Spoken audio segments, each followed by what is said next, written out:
Have you ever just paused for a moment and wondered, am I conscious? Like, yeah, you're here, watching this video, maybe you're nodding along, maybe you've got a snack in hand, just kind of casually listening.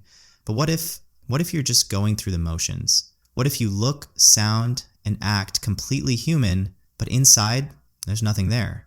No spark, no real subjective experience, no consciousness. I know, it sounds out there, but stick with me, because we're going to go deep into one of philosophy's wildest, most brain-bending questions. Am I a philosophical zombie? Yeah, this is going to get intense. So go ahead, grab a drink, get comfy, and if you're ready to have your brain thoroughly twisted into knots, maybe hit that subscribe button. Let's unravel this mystery of consciousness together. All right, before we go any further, let's set the stage a bit. What exactly is a philosophical zombie, or as the experts call it, a P-zombie? It's not what you see in the movies. It's not a brain-eating monster staggering through the apocalypse. Nope, it's way more unsettling than that. Picture this. Imagine a being who looks exactly like you, talks like you, laughs at the same jokes you laugh at, cries at the same movies that make you tear up, and even aced every intelligence test you could throw at it. But here's the kicker. Inside, there's nothing. No inner feelings, no awareness, no sense of what it's like to be them. They're just a shell. A biological robot, perfectly imitating human behavior, but completely hollow inside. No subjective experience, no consciousness. This thought experiment was really brought into the spotlight by philosopher David Chalmers, who used it to challenge some of our deepest assumptions about what it means to be conscious, to be human. The argument goes like this. If we can even conceive of beings like P-zombies, if they're logically possible, even if we'll never actually build one, then consciousness has to be more than just the sum of our brain's physical processes. It suggests there's something extra, something mysterious, that goes beyond neurons firing and chemicals flowing. Think about it for a second. If consciousness were purely physical, then any being that's an exact physical duplicate of you would have to be conscious too, right? But if P-zombies are possible, then consciousness must be this additional ingredient, something beyond the mechanics of the brain. That's a big deal. To get why this matters, we have to look at what philosophers call the hard problem of consciousness. Now, don't let the word easy fool you when we talk about the easy problems of consciousness. These problems are still incredibly complex, but we can at least imagine solving them with enough scientific progress. These easy problems are things like, how does the brain process information? How do we form memories, recognize faces, and coordinate movement? They're about functions and behaviors, the stuff we can observe and measure from the outside. But the hard problem, oh boy, the hard problem is something else entirely. It's not about what consciousness does. It's about why there's something it's like to be conscious at all. Like when you bite into a piece of chocolate, yeah, your brain is doing all kinds of processing, chemical signals, neural pathways firing, predictable responses. But why is there also that feeling of sweetness, that delicious, rich sensation? Why isn't the universe just full of philosophical zombies, going through all the motions, but without any inner experience? That's what makes consciousness so baffling. It feels like there's something more than just the information processing, something that can't be explained by the mechanics alone.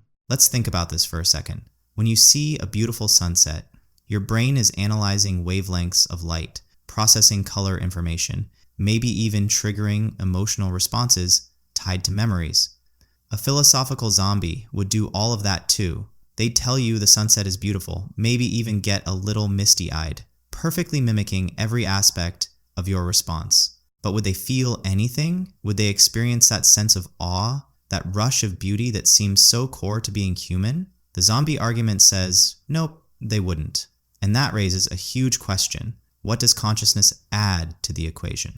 And now we get to the question that messes with your head. Could you be a philosophical zombie? The more you think about it, the weirder it gets. I mean, you think you experience things, right? You feel happy when good things happen, sad when they don't, excited by new ideas, frustrated when something's hard to explain. But what if all of that, your happiness, your sadness, your excitement, your frustration, what if it's all just the kind of thing a zombie would claim to feel? What if you're just a biological machine going through the motions, convinced you're conscious, but no different from an advanced computer program? Here's the problem. There's no way to prove you're not a philosophical zombie, just like you can't prove anyone else is conscious either. This ties into what philosophers call the problem of other minds. Basically, We can never really know if anyone else has an inner experience like we do, or if they're just really convincing actors. The zombie argument pushes this even further, suggesting that even your consciousness might be an illusion.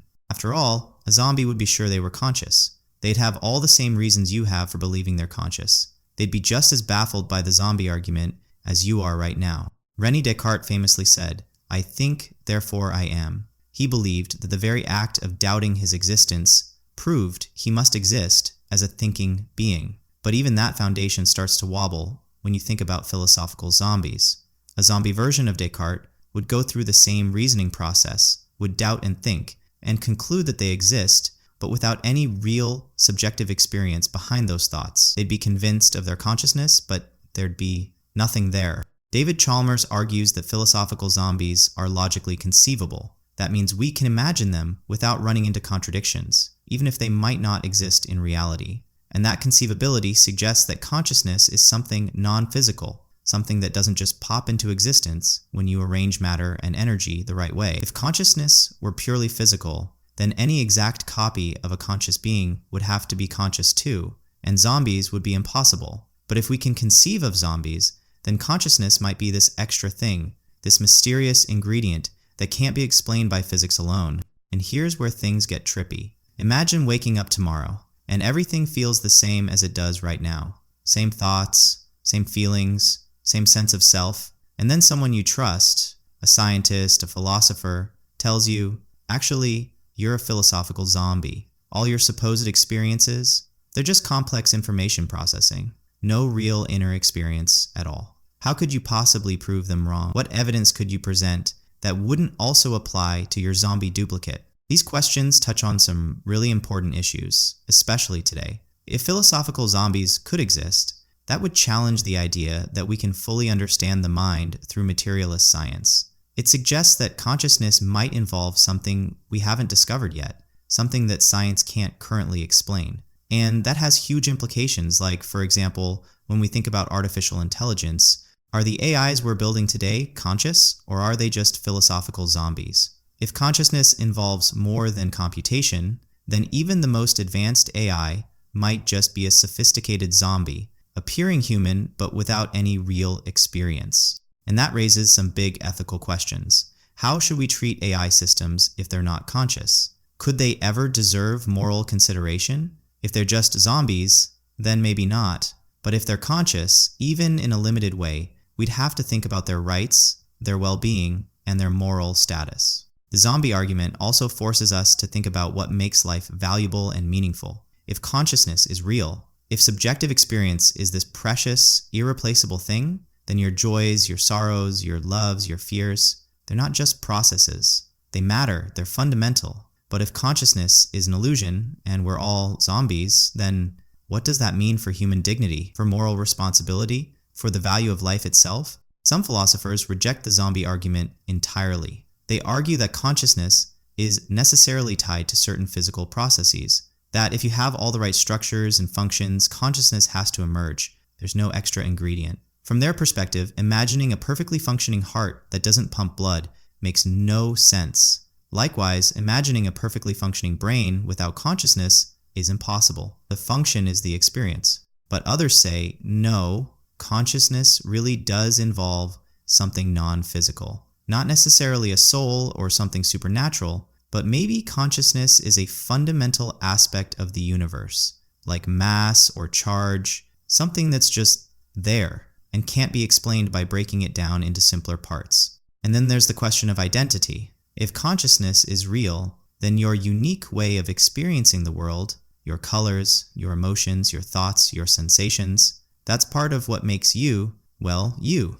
A zombie might look and act like you, but without that inner life, they wouldn't be you. But if consciousness is just an illusion, and we're all zombies, then what even is personal identity? What's so fascinating, and a little unsettling, is that even though you feel certain you're conscious, a philosophical zombie would feel the same certainty. They'd be just as sure of their own inner life as you are of yours. That suggests our self-acknowledge, our feeling of being conscious, might not be as reliable as we like to think. Maybe even our deepest intuitions about our minds could be an illusion. And here's where it gets tough. How do we even study consciousness scientifically? Science is amazing at studying objective, measurable things, but consciousness seems subjective.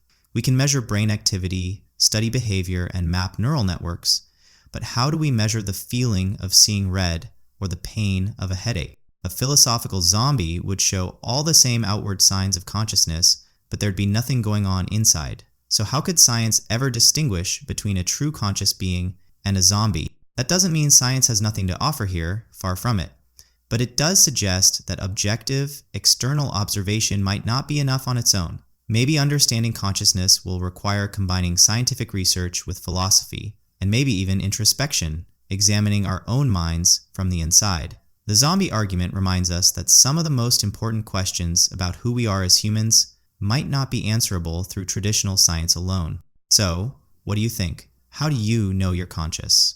Is it your emotions, your thoughts, your ability to reflect on your mental state? Or is it something even deeper than that? The truth is, we might never be able to prove definitively that we're not philosophical zombies, but maybe that uncertainty is part of what makes the question so fascinating. It's a mystery, and maybe it's a mystery worth holding on to, even as we keep trying to understand it better. If this whole exploration has got you thinking, I'd love to hear your thoughts in the comments. Do you think you could ever tell if you were a philosophical zombie? What convinces you that you're conscious? And hey, if you've enjoyed this dive into the deep end of philosophy with me, make sure you hit that subscribe button and ring that notification bell, because we're going to keep exploring these kinds of big, mind-blowing questions together.